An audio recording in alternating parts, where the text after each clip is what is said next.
on here to take it, so I'll be there for sure. Don't worry. I'm Mr. Bam, bam, bam, bam, bam. It's not an easy road. How many cities grammar and the guitar so they think I better roads. We say, who feels it knows? Ooh, Lord, every sustain these blows. All right. It's not an easy road. How many cities grammar and the guitar so they think I better roads. We say, who feels it knows? Ooh, Lord, every sustain. Why? From the minute I'm to enter this house, letting you way to overcome first. Throughout every day, they seem to get worse. Oh my God, All right. that's the way this Getting goes. set. Everybody are trying to make every issue anyway that them endeavor. Like can you see? No matter what the world may say, out the street, all of it so I won't Greetings. This one is here. Germalyn, Alice, Vance. Big up in Jamaica. All right. We're getting set. We're getting set.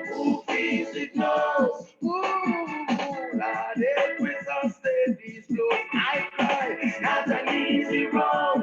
How many things we come and they think that so they think I better road. Getting set. My eyes to see the sun. You don't fool you know. Try into this steady the works you have done. Sometimes satisfied with the post of Lieutenant, greetings. You got to stay right. Yes, everybody come on. Mr. Thelma, how you doing? I want to hear you explain the phrase today. It's all by my side. Thrown around the way. You're living to die. It was all of Baba and I. Hold up my head and cry. And then you know, it's not an easy Yeah, we're getting set. A few more minutes and we'll get started. It's not an easy road. I did tell you. Yeah, It's not an a little thumbs up, always appreciated. It's not an easy road. Why I've been traveling morning with such an heavy load. No, it's noon and I got not the road to put down my bird alongside the road. Oh, I've got to hold this. Greetings, Miss Dion. How you doing? Like a child. I hope you're doing well. I've got to put up a smile. I wake up in mind just to have more mile. Oh God, I've got to. All right. I see the thumbs up coming. Once the audio is good, if you can give me a thumbs up that the audio is good, that is great. Yeah, that would be appreciated.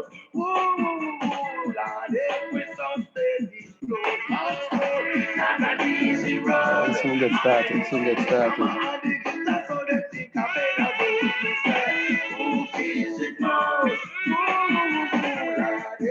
All right.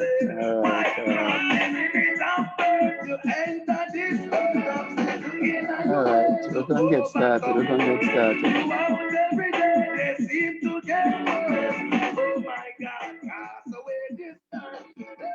Everybody, Ochiros, say hi everyone. Jenny's welcome for all the people who will come on and say hello. You can say hello to me too, right? Simone, Wagwan. Greetings.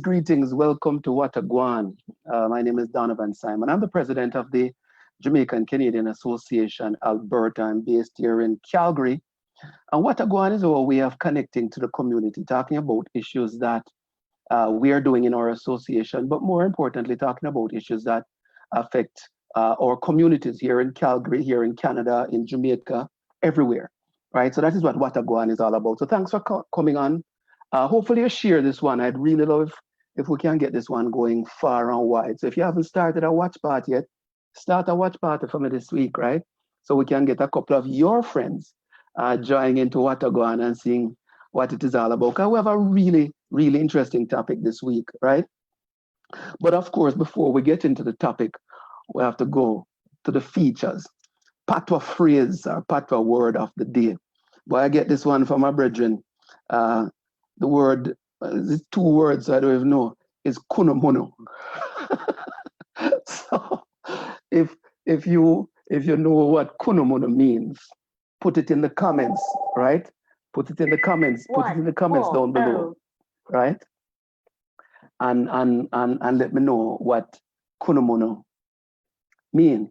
If we were to use it in a patois sentence, you'd possibly something like the man there joke man, the kunomono.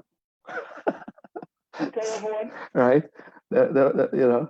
So let us continue. All right. Kunomono. All right, I'm going through the phrase. Events.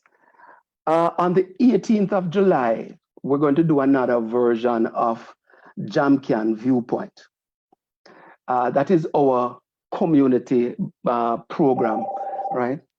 I forgot to turn off this thing. Hold on. Turn off this thing. Hold on. 7, 6, 1, People, 2. I can't believe what is happening to me. Don't.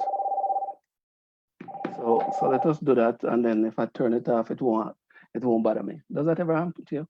My apologies. Anyway, back to the events. July 18th, we're doing another version of JamCan Viewpoint, right? Where we're going to discuss a range of issues. This one is also going to be about racism and how it affects higher educational institutions.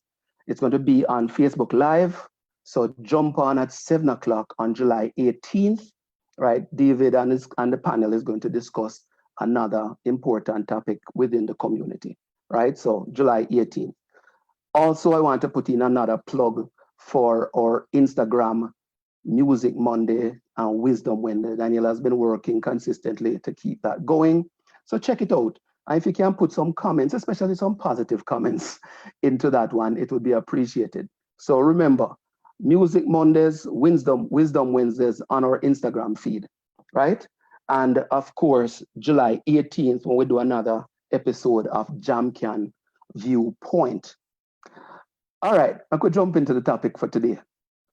We're going to talk about anti-Black racism and the church, and I have two esteemed guests that are going to join me to discuss this. Right? Let me bring them on screen because that I think would be important.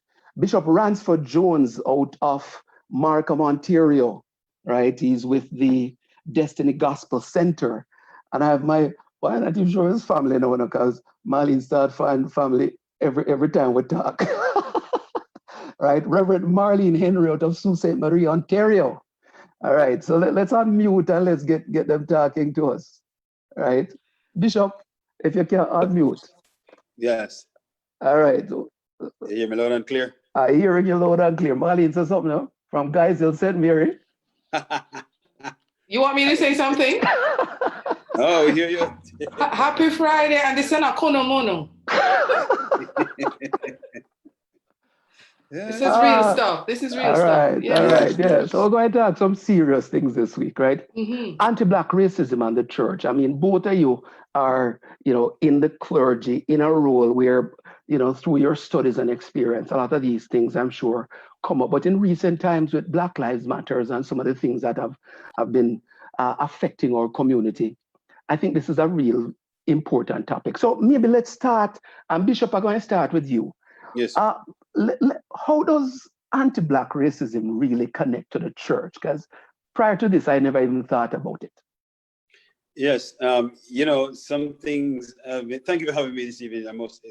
First, sir, thank you for having me on. I really appreciate it. It's a pleasure.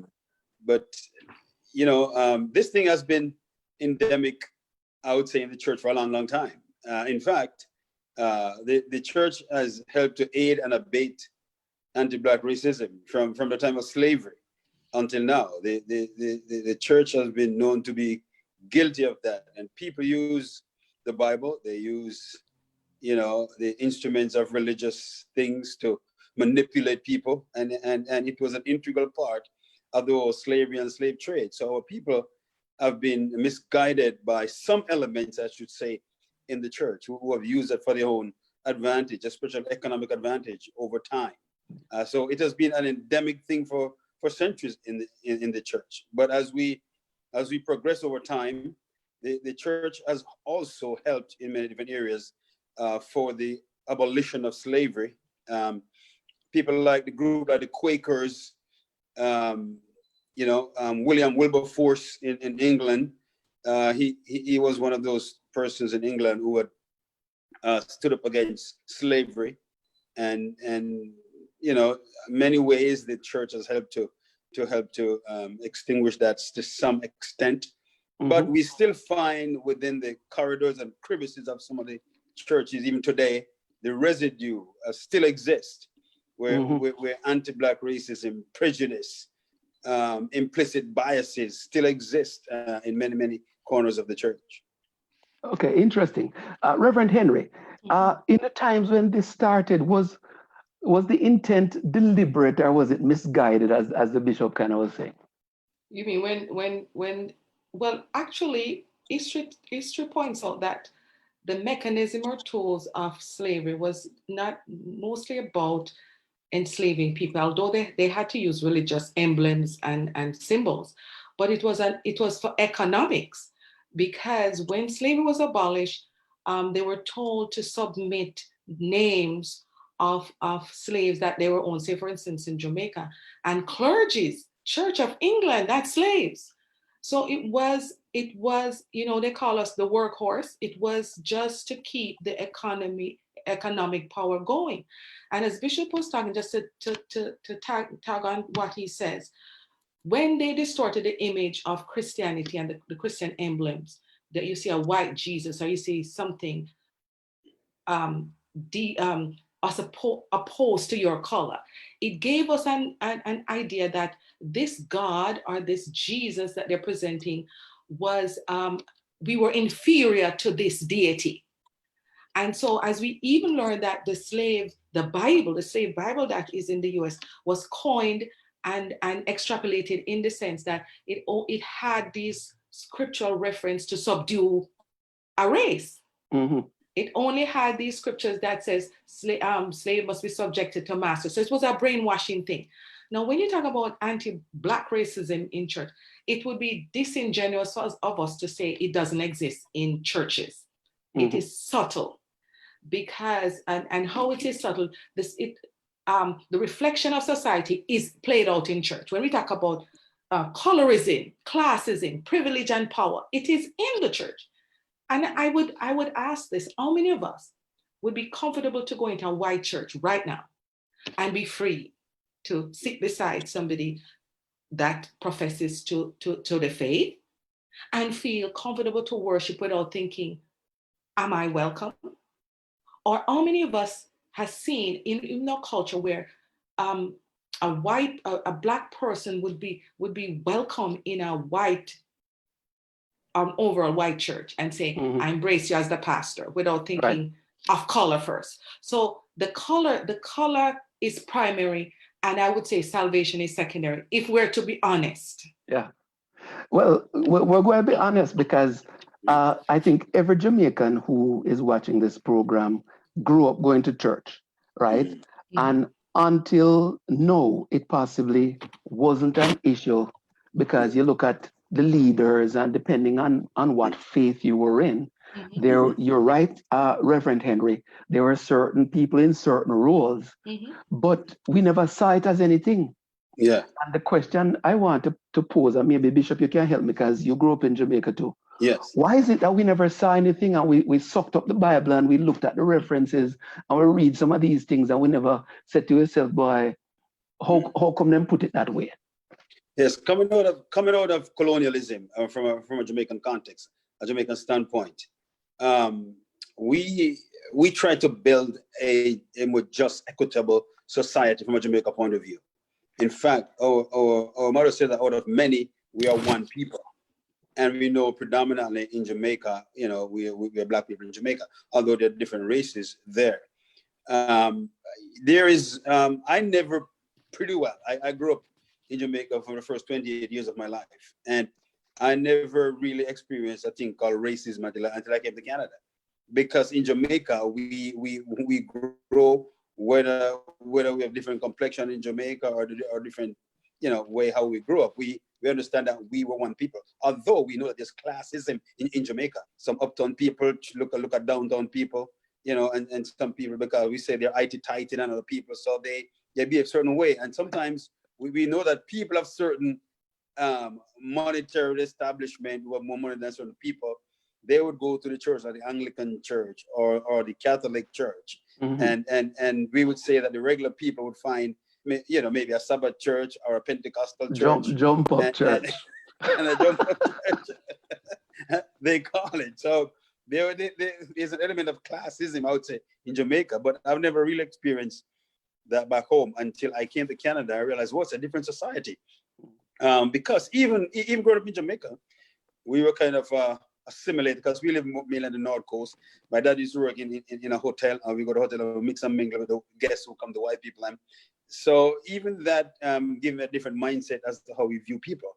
But it's until I really came to reside in Canada and started experiencing different culture and different people, I realized that, wow, this racism thing really exists, and it's really something that that we got to be careful about. Yeah. Reverend Henry, Yeah. what are some, because I mean, there are lots of biblical references that quite frankly seem to validate racism and subjugation of races. Is that a reality? And how come we never realized it earlier? It is a fact. It is there. And if we're to be honest, would say that the Bible was written from a male dominant perspective, and women were seen as commodities and properties. And if you really have to be honest, you said, boy, why God would make it like that? But I think it's there to show the history of man in the good, the bad, the ugly, and the very ugly. And yes, they were enslaved. Even in the Old Testament, God says how you deal with a slave, how you treat them, and if they want to stay, what you do, you pierce their ears, and there's protocols on. So I think I'm thinking, as I see it, slavery was there. People were enslaving other people, because when you go to war, you take the bounty, and you have people, those are slaves. But I think it is about the treatment. It's about the value of a life.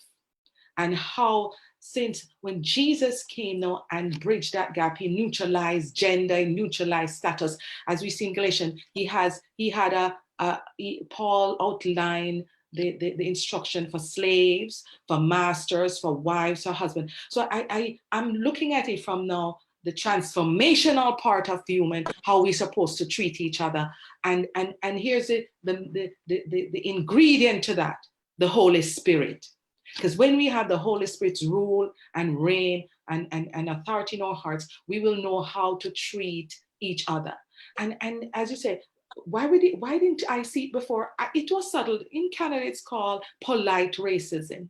They smile and nod, and they pass you over and they say hello, and you said hello to, but your boundary. It is like an imaginary line.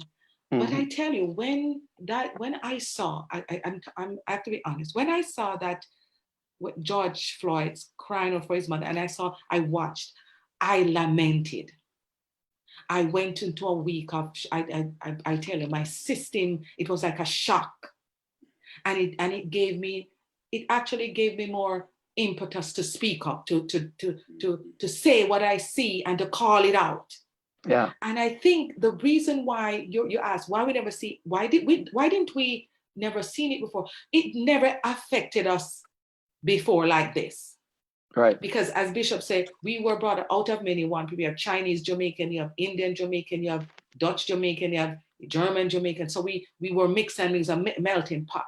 So yes, we had colorism and classism, and somehow we navigated around it. But blatantly, where a race goes against another race, where we when we come to North America and we realize it doesn't matter how you say Bishop high color, he's still black. It doesn't matter. Bishop. I color Bishop still black. And I color Bishop has to go. He can't jump. He has to wait his turn, and he has to go to the unemployment line. True. So there's no nepotism going on among us as we know it. But there is, now we see race looking at us in the face, and we realize, in Jamaica I had a little more influence, but here even playing. Right. So it is as you talk about anti-racism in the church, it is subtle in the church where you kind of know where your place is at. Right. Yes, you're a placeholder, and as I would say, you own your corner. And so question then, is there a place now for the church or some of the different denominations then to become activists to change some of this system and to break down some of these what I'd call the status quo? Absolutely. Is that a role that the church should be playing, or some parts of the church? Absolutely. Come on, Bishop, tell us how. Yeah, absolutely, Donovan. The church must be the vestibule of righteousness and justice. And you cannot say you are, if we understand, although Reverend Marley was explaining before about how people manipulated the Bible and the gospel to enslave people. But if we really take an in-depth look at what Christianity is, what the Bible says, and what Jesus portrayed in terms of us loving our neighbors as ourselves, which is the second commandment. If we live out what that is saying to us, the church should be on the forefront of helping dismantling, eradicating any kind of a system that puts one person superior above the other. In fact, the Bible teaches us time and time again, in especially New Testament theology, that even Christ Jesus, there's in a male or female, there's in a bond or free, we're all one in Christ Jesus. In fact, the whole vein of the Bible doesn't even see color where people are concerned. There are two classifications of people in the Bible, whether you're a Jew or whether you're a Gentile.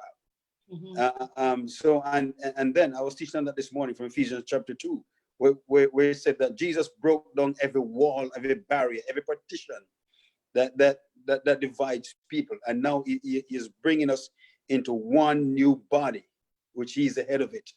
And because of that, now he said that the church must now become the instrument of reconciliation. That our mission, our ministry must be twofold. We must reconcile people to God, and we must reconcile ourselves one to another. And I believe that the church should rise up. I was doing a press conference today down at Queen's Park in Toronto, and I told and the media house was there, and I was giving a speech, and I said to them that as a church, we have prayed, we have preached, we have been protested, but it's time now to us to be at the table where we can see policy changes.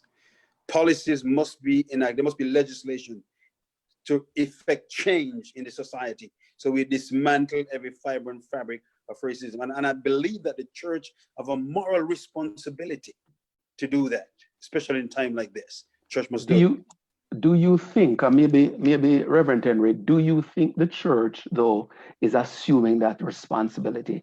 And I'm not talking about just North American church, I'm talking about church in Jamaica too, right? Because there are lots of social issues, including racism, which are classism, as you talked about in Jamaica. Is the church ready and willing and accepting what Bishop is talking about that it should be doing? Well, I think the time is now. God is, and you ask, what is that? I think God is stirring up the pot to show us what the role and responsibility of the church is, and it is reconciling. It's more horizontal and vertical reconciliation, and I think and I believe those that are in power, that holds the theological tools of power, should be standing up. And how we can do this is we must lament together. Lamenting together, talking about the issues, exposing it, speaking out, bearing it to the cross, bearing it, being transparent and being open and honest to see what has happened, and asking God for forgiveness, repenting on behalf of nations. Because as I was reading last week, and the Holy Spirit reflected me on Revelation, it says, I saw from every tribe, tongue, and nation people standing before God, not in condemnation, but celebrating. So it tells me in the end, it doesn't matter how we try to manipulate. It will happen that the reconciliation it has already been accomplished through the cross of Jesus, that Jesus really did break down that middle wall of partition between Jews and Gentiles. And so, yes, it is possible. So Donovan, go ahead, Bishop. I just had a little thing more to your question there. I think the church in general have become too passive. I think even the black churches, the black ministers, you know, I have been trying to get more people involved. I have been out in the community. I have planned 2 protests in downtown Toronto. You know, I have been in the forefront, but I've not seen many pastors. Even though you invite them, they seems to be staying in the hollow hall of their, you know, 4 walls of their church or wherever they are. They are not coming on board. And I said to myself, what if Martin Luther King did not march? What if Martin Luther King did not stood up and speak against injustice? The Civil Rights Act in America would not have been passed to change many of the things and the freedom that the people in the world have today. And I believe that, and I believe it is high time for the clergy, for the church, not only the Black clergy, but I am miffed by the silence of the white clergy. I am too. The white clergy yeah. must stand up and speak out against it. There are some of them who are doing it, but majority of them are muted, and their silence is crippling. And I'm calling them out tonight on both sides.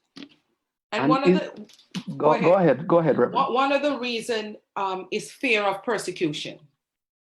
Persecution by who? You mean getting backlash? Yes, backlash. It's persecution from what? Yeah, the powers that be. Or is that dollars thing? Because I'm dead serious. Because I look at, especially in the United States, and you look at some of these big mega churches whose annual revenue, you know, is significantly higher than many companies in the Fortune 1000. Is it that the economic structure still dictates what their social and political views are, and therefore what you are talking about as a social issue becomes secondary to what is an economic issue? Because that's where we started with this whole anti-racism and Black thing, you know. We said it had an economic substructure, which kind of is what it built on. So is that where we're still at?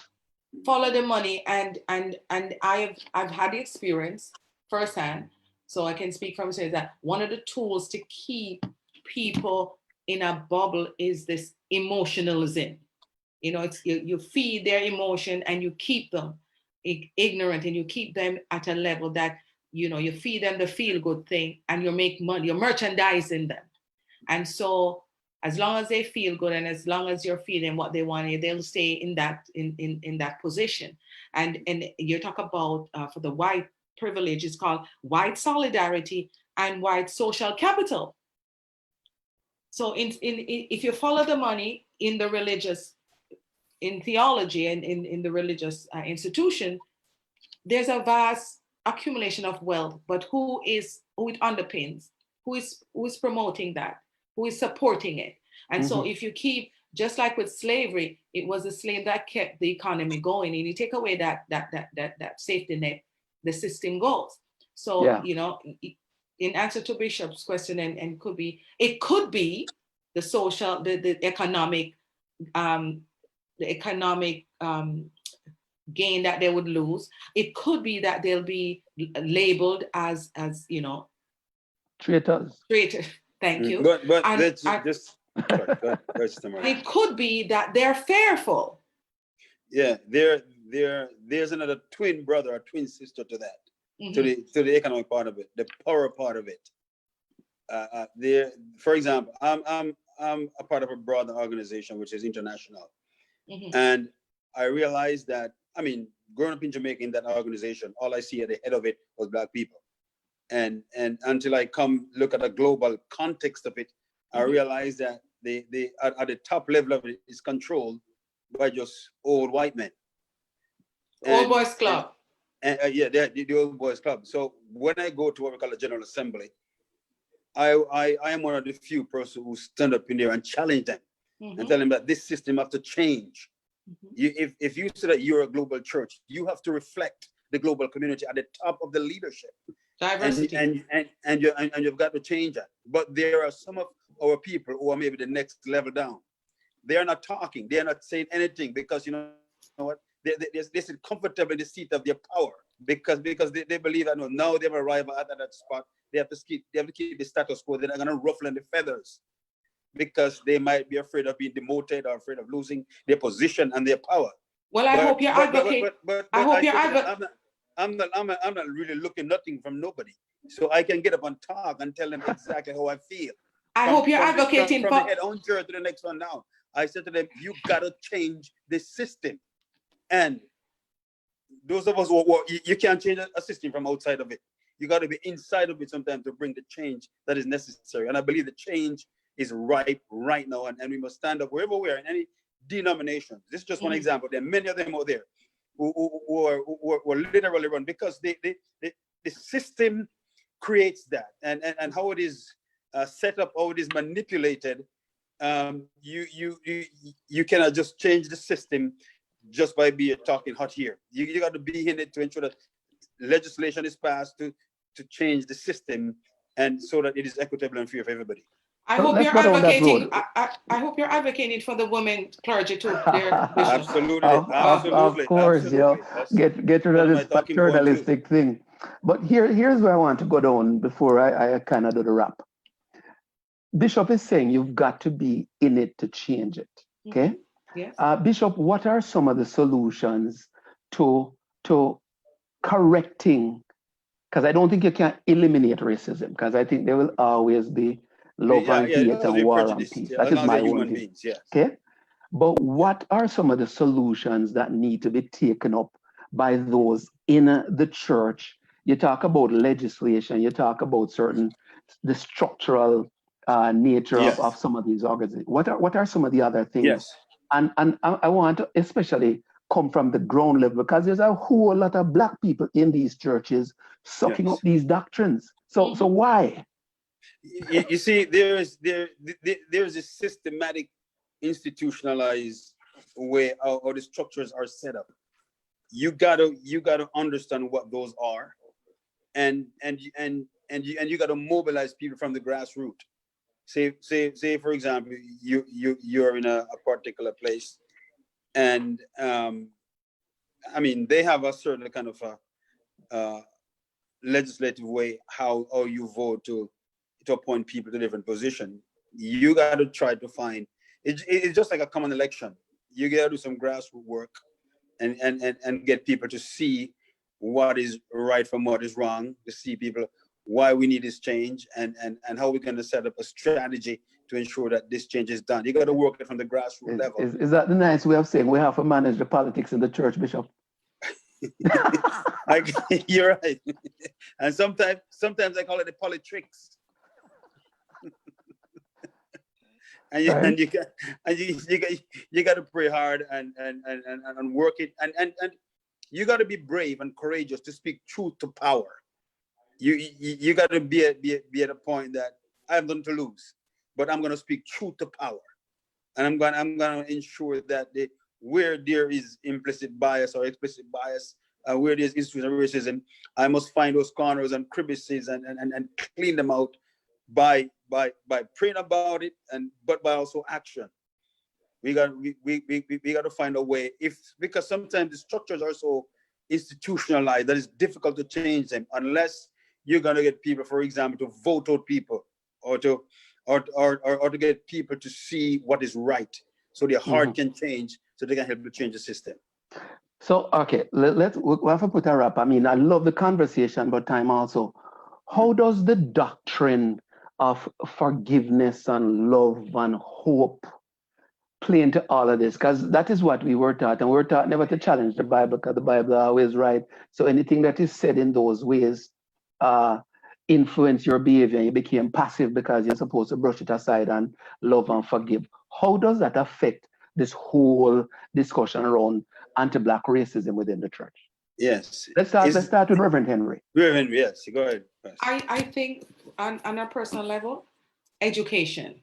Once you become aware, you start asking those questions, the why, and the Holy Spirit will direct you. And as Bishop was saying, in challenging the status quo, you have to come with truth. You have to come with, do your research and bring it and make sure that it is truth, right? And continue to impress and speak up, challenge falsehood, challenge things that you know it's not true, it's not biblical, it's subjective teaching, it's subjective. It's a minister or the this infrastructure preaching from their own interpretation.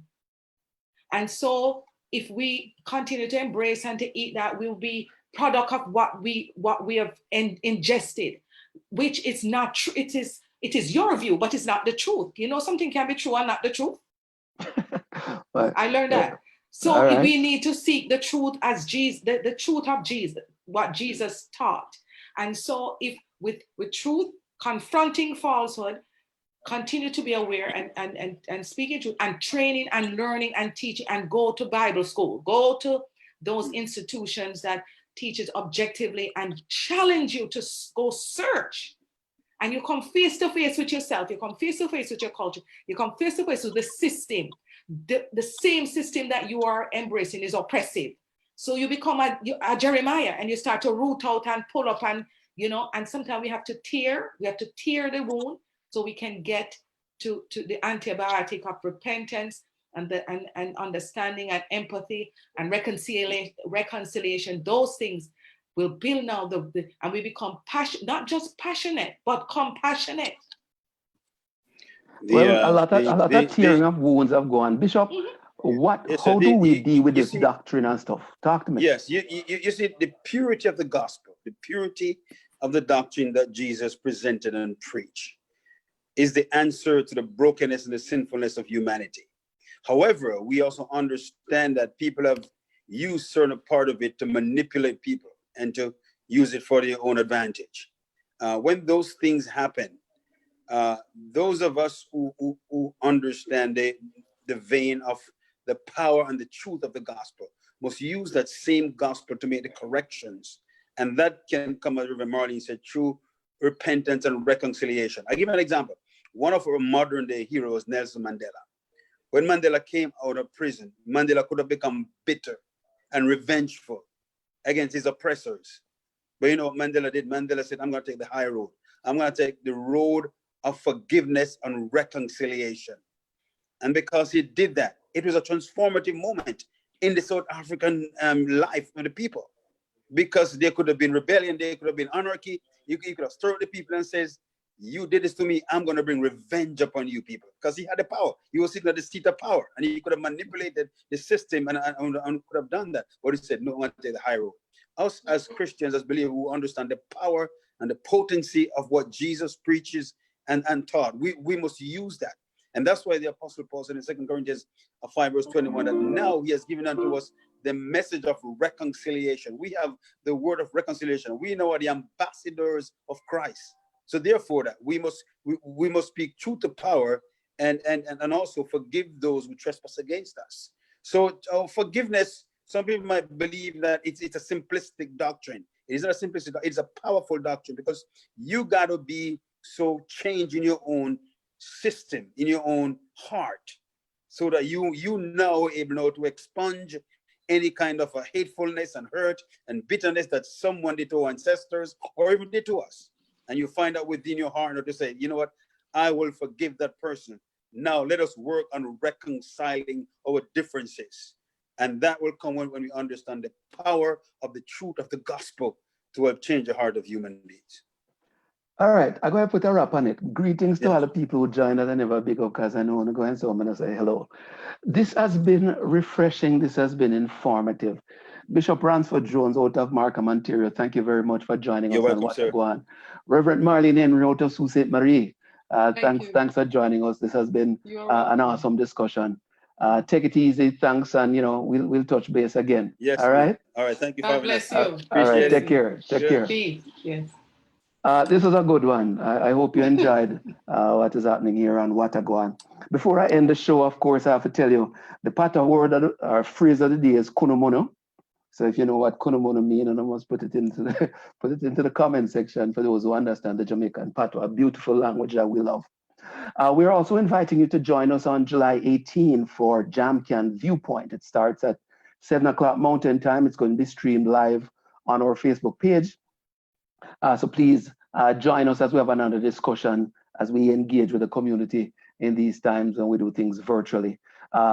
And of course, I want to remind you, well, not remind you, but tell you, next week we're going to continue What to Go On. The topic is going to be identity and belonging. The guest is going to be Hagir Sail. She's going to be talking about how identity and belonging sometimes creates schisms between children and parents, right? So tune in 7 o'clock Mountain Time as we have another episode of Watagwan. Until next time, big up, stay safe. The weather should be great this weekend in Calgary. I don't know about the other parts of the country. Enjoy it. Go out and live, right? And make the most of it. Go and end with Budra, of course, right? Take care.